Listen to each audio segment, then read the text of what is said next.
Well, hello and welcome to the ADA Shop Talk podcast. I'm your host, Paul Klein, and if you are an ADA coordinator, government official, architect, or accessibility specialist trying to better understand the ADA, then you, my friend, are in the right place. So glad that you're here. Hey, just remember, new show every Wednesday. I hope you can tune in and subscribe on the podcast app of your choice. And remember, the ADA Shop Talk podcast is brought to you by BlueDag. Check out BlueDag's Transition Plan Builder and Inspection Suite over at bluedag.com. Got some great solutions for you Title II entities out there. We got some enhancements coming up that I think you really enjoy. But yeah, I hope you're enjoying these shows every Wednesday, and send in your questions and topic ideas. I'd love to hear from you, see if what you're digging, what you're not digging. If you're tired of me talking and want more interviews, I do have some great interviews coming up for you. But yeah, a new show every Wednesday for you in all things ADA. Working on some great guests and great topics, but I'd love to hear from you over at my email if you would like, or at the ADA Shop Talk community at adashoptalk.com. You can get in there for free. We got a lot of great stuff happening in there. You can private message me there, or just shoot me an email at pklein, Klein, at bluedag.com. I'd love to hear from you, hear from any topics you might want, or, anything kind of it's on your mind and so forth. And maybe we can riff on it here and break it down and talk about it. If I don't know, I'll find somebody that does. That's the beautiful thing about this whole realm of the ADA. There's always somebody out there that knows more or has the background, and we love finding those people and bringing them on here. So got some great guests and topics for you coming up shortly. But for many of you, this today's topic is kind of like taxes. It's like, I know what it is, but I really don't understand it. I know I have to pay all this money, but I don't really know why. I know it's in the tax code and we have to do it every year. And program access and readily achievable barrier removal are two ADA topics that are often misunderstood. And so today's show is understanding program access versus readily achievable barrier removal. And so I love talking about both of these because, I don't know, it makes sense. You've been teaching this stuff for a while and helping clients on both sides of the spectrum. And it, it kind of makes sense to me. So hopefully I can explain it in a way that will help you. If not, maybe I'll spur some interest or say something that will spark your understanding and get you on a path to better understanding it. But in order to understand the difference between program access versus readily achievable barrier removal, we have to start with what is a Title II entity versus a Title III entity. Okay, so Title II, as you all know, most of you are probably ADA experts or close to it or understand it. There's 5 titles of the ADA, Title 1 through 5. Title 1 being employment. You can't discriminate for a lot of different things in employment practices. That's under Title 1. You can't fire someone if they break their leg. That kind of stuff. That's all handled under Title 1. And then Title II is state and local government. Okay, so when the ADA came into place in the early 90s, it had a new component for Title II entities that wasn't there before, unless they were getting some kind of federal funding. So up until the enactment of the ADA in the 1991, state and local governments and also private entities just pretty much could ignore people with disabilities. It was the forgotten protected class, if you will, from the civil rights movement, at least in the private side. Definitely was covered under federal, 504, the Rehabilitation Act, federal facilities, post offices, DOT. All those things had components of accessibility, but there wasn't anything for state and local government. So if state and local government didn't have federal funding or any programs associated with the feds, they could pretty much do what they wanted. That all changed in the early 90s.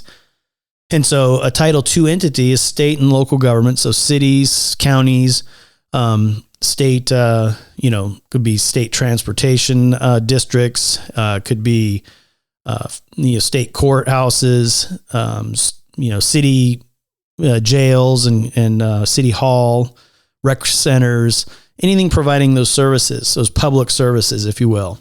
And those are all covered under what we call Title II of the ADA, or better known as 28 CFR Part 35. So that's 28 Code of Federal Regulations Part 35. So you're dealing with a Title II entity or topic if it has the Part 35 quoted in the section of the law, of the regulation, I should say. Conversely, a Title III entity is a private public accommodation. So those are your movie theaters and hotels and Starbucks and things like that. Everything pretty much other than a commercial facility. So commercial facilities aren't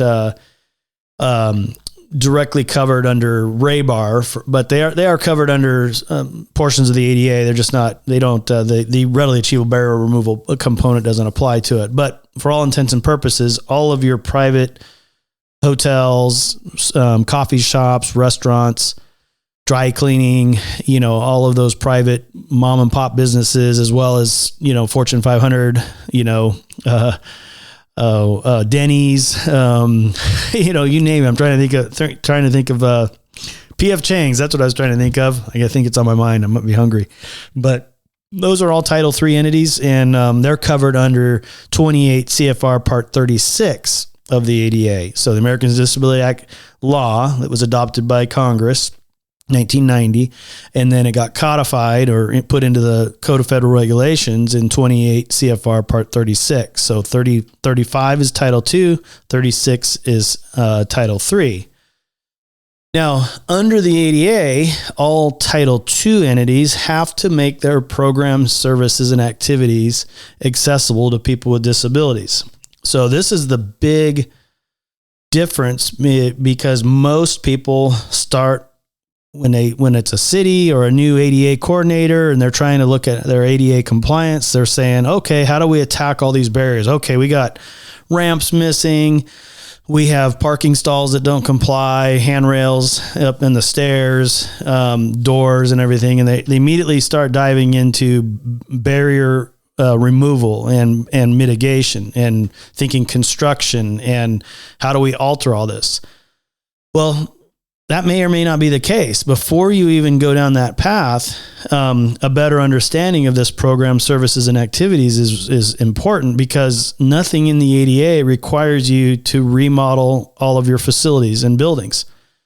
The ADA recognizes that a lot of state and local governments had facilities that have been around, since the inception of the country, in the 1700s. So to make them go back and tear down the building and put ramps in and grab bars and everything, it's got a built-in component to help mitigate that. And that is, it's not so much about the barriers, it's about making the program, the service, or the activity itself accessible. So in a nutshell, what that means is you don't necessarily have to remove barriers. You can move it. You can move the program or service. You can get rid of it. That's not very popular politically, but you can cease to provide that program or service. Not always a popular subject with politicians and people who rely on those services. But if it's an underutilized program or service, there's nothing that says you have to do it. I remember one of the cities I lived in California got rid of their rec department years ago. I forget. I mean, it was in the 90s, maybe late 80s or 90s. They just got rid of it. And, okay. So in that case, they don't have to go in and make their, rec facility. They don't have to put ramps in and upgrade everything, because they're not offering programs and services there anymore. They shut it down, and it was chained up, and who knows what happened to it. But my point is, because they're no longer offering that program or service, they don't have to go in and mitigate that building. There could be thousands of barriers there, but if if they don't have a program or service in there, then they don't have an obligation to remove barriers or make the program or service accessible. Another option for state and local governments is to move the program to an accessible location. So you may, the one I like to use is let's say you have a city hall, an old city hall, you know, it was built in the 1800s or 1700s, has stairs going up. It's an old, you know, marble gray, you know, typical one you might find in, you know, mid-city USA.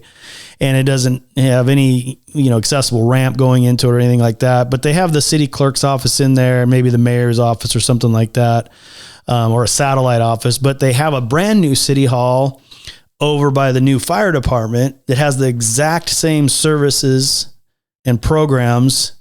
And it's a new building. It was just built, let's say in the last 10 years, it's fully accessible.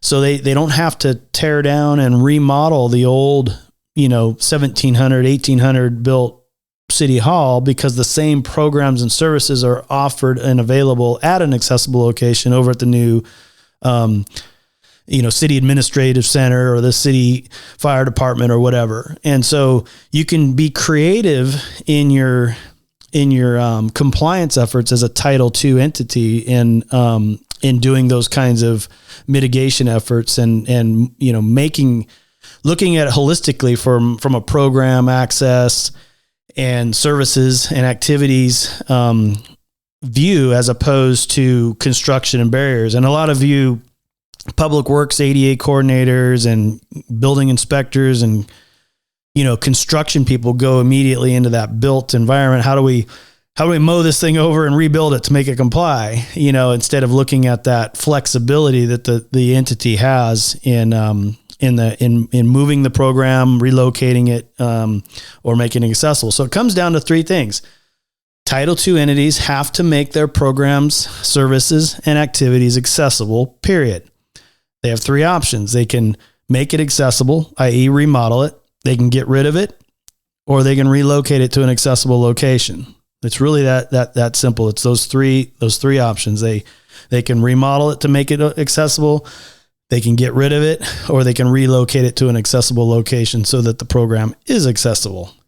So that's kind of Title II in a nutshell. And there's no grandfathering in. There's no, you know, well, you know, it was built before the ADA. So no, Title II entities have to make their program, services, and activities accessible. And where it's really challenging for most Title II entities is in corrections, because as you know, corrections with the levels, the pods, you know, you have the really bad guys and then the really, really bad guys, you know, and then mixing in inmate population with people with disabilities at those different levels and having different services at the correction facility, you know, whether it be education or drug rehab or family counseling, whatever it may be, you know, all of those have to be accessible. And those are all programs within a program, if you will. And you don't just go into a level 4 pod and just move walls around. You know, there's security and there's some major issues there that really have to be considered. And so anyway, having an effective program in place to accommodate people with disabilities and move them to maybe a lesser facility that has those same programs and services, as opposed to putting them in the old, you know, Alcatraz, you know, dilapidated, non-compliant jail. Maybe you move them over to a lighter one and somehow, you know, you can isolate them from the population depending on their level and everything. I mean, it gets very deep, but my point is there's that flexibility there in making the program and accommodating, very much like Title I in the ADA, where you make an accommodation for people with disabilities. It's the same kind of thing with your state and local government. Now let's talk about Title III, hotels, Target, Walmart, P.F. Chang's, McDonald's. Those are all public accommodations.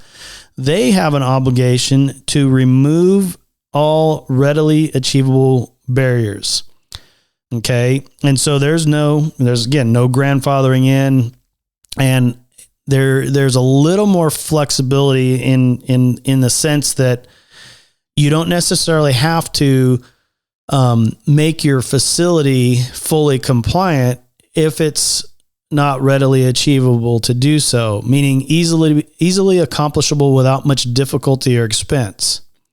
Well, that's very vague, and it is on purpose, because what's easily and accomplishable without much difficulty and expense is very much different for a mom and pop shop that's barely making their $1,000 a month rent, about ready to close down, versus Apple or Starbucks, who owns that same coffee shop. Okay, so if you kind of look at it from those two extremes, it kind of demonstrates the concept of readily achievable, meaning that if you have a mom and pop shop that's down on Main Street that's, barely making their $1,000 a month rent, and they're in an old, Victorian hotel. Old house that was converted into a coffee shop, down on Main Street, one of those little boutique kind of coffee shops where everybody goes with their laptop, something you might see in Seattle or, some hipster town. The cool place to go have coffee instead of at Starbucks. Well, you go in there and, there's not one iota of accessibility. Well, the building was built in the 1800s. Coffee shop's been there, since the 70s, and then all of a sudden this ADA thing comes along. Well, the mom and pop since 1990 have had an obligation to remove all readily achievable barrier removal. So that means they should have, in the early 90s, looked at their building and removed any barriers that were easy to do under the 91 standards. And then now that we're in the 2010 standards, they would need to look under the 2010 to see if there was anything, that changed and they needed to do as well.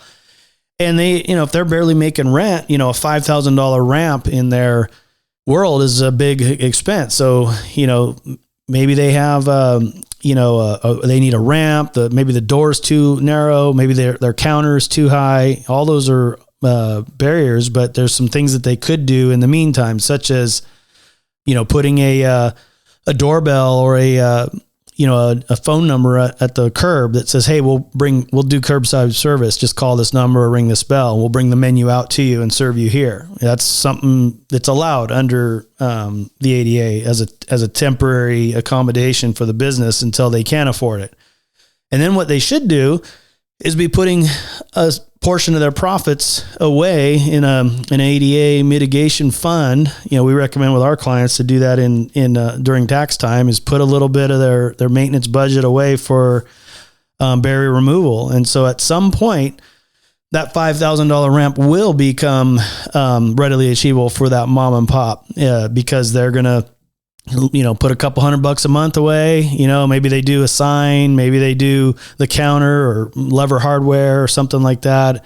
They do what they can do as profits allowed. And sometimes that obligation increases when profits are up and goes down when the economy's down and they're not doing well. And so it can stretch it out. And so having that plan in place, a barrier removal plan, and looking at it each year and being conscious of it, puts them in a very defensible position if they're ever sued or a complaint is filed against them. Because what the ADA litigants do, especially out in California, New York, and in Florida, is they rely on many of these mom and pops not doing anything. They haven't even put the $6 sticker in for 30 years. So then by the time they get in front of the judge's hands are tied. They're like, what do you mean? This law's been around for 30 years. You couldn't afford a $6 sticker in the last 30 years. So oftentimes they just have to rule in even if the litigant is, just out to, just to sue 6 dry cleaners in one day to try to get a settlement. Their hands are tied because the business owner hasn't actually done anything. And so it just doesn't help them out. So embarking on a barrier removal plan and that mom and pop's obligation, you can see, is very difficult in that case. But let's take that same coffee shop now and say mom and pop decide to retire. They've had that shop since the 70s and now Starbucks moves in. What's their level of obligation? Think about that. That's a multi-billion-dollar company. They come in, that $5,000 ramp and the counter all of a sudden is seriously, it's really hard to argue that they couldn't afford to change to the ramp out. I mean, if Starbucks claims they can't afford a $5,000 ramp, then, that's just, That's just not going to happen. If you get my point, it's very readily achievable in their case. And so their obligation immediately goes up as soon as they acquire the property. And so that's kind of the different extremes. And so those Title III entities must remove readily achievable barriers that are easily accomplishable without much difficulty or expense. And it really comes down to a case-by-case basis and the cost in relation to the entity that owns it. And there's all levels between Starbucks and Apple, or Walmart versus, a mom and pop, oil shop, or, used, car, shop, those kind of things. I mean, those are all different levels. And that's why it's very ambiguous, if you will, and misunderstood, because there's no one size fits all. They purposely allowed it to be scalable based on the entity or the owner, and the obligation goes up with the resources. And so, I've worked with a lot of business owners that I tell them, hey, there's some easy things you could do here, some signage, some striping, fix your parking. And I lay it out to them real easy. And they're like, nah, I'll just take my chance. and that's where the advocates that are like, hey, why aren't we getting more access? The business owners aren't doing anything. And I've seen that side of it. Then I've seen the other side where businesses have, tried to do the right thing. They've remodeled, they've got all their permits, tried to make it as best they could. And then one of the drive-by or serial litigants come by, has been to their 13th dry cleaning shop in the same day, sending letters out to try to get a settlement. And, I've seen that side of it too. And so it's unfortunate on both sides, because you'd think that people would just do the right thing. But when a high frequency litigant, I think that's the politically correct term, a high frequency litigant, comes through town, it's amazing how much more the businesses are, eager they've heard about so-and-so on the other side of town, and their other buddy on the other side of town got hit with a lawsuit. And now when I come in and give them a report, they're like, oh yeah, okay, we'll do that. And it's like, it's high priority, because there's a reality to not being compliant. And so you can argue, the whole lawsuit game and all that kind of stuff. But the reality is businesses should embark on their readily achievable barrier removal and do what they can do, have a plan in place. It's not that hard. It's like taxes. It's a pain, but the other thing is, that's the biggest thing is you increase the marketability of your business. I forget the status, the report that was out. It was something like the discretionary income of people with disability is twice or three times of the teenage market. I think it was a 2018 study. I should find that one of these days. I used to have it memorized, but essentially, by making your business more accessible, nice parking stall, nice accessible route to get into your dry cleaning business, people with disabilities are going to look, hey, that business is friendly to people with disabilities. So I want to do business with them. I'm going to go spend my money with them, because they go down the street. There's two others that are, have steps. It's too hard to get in. They're going to go to your competitor. And so there's a financial gain by making your business more accessible, because it really opens up the market to even more customers. And it's just the right thing to do. And it just makes a lot of sense. And so when I've explained that to business owners, sometimes the light bulb comes on, and we can make some great progress there. But that's the biggest thing is between Title III and Title II. And the other thing I want to point out too is that the difference between Title II and Title III, also, if you consider, is that you can't in a program services and activities condition. So city, state, county government, you can't go somewhere else to get your dog license. You can't go somewhere else to get a driver's license or pay your taxes.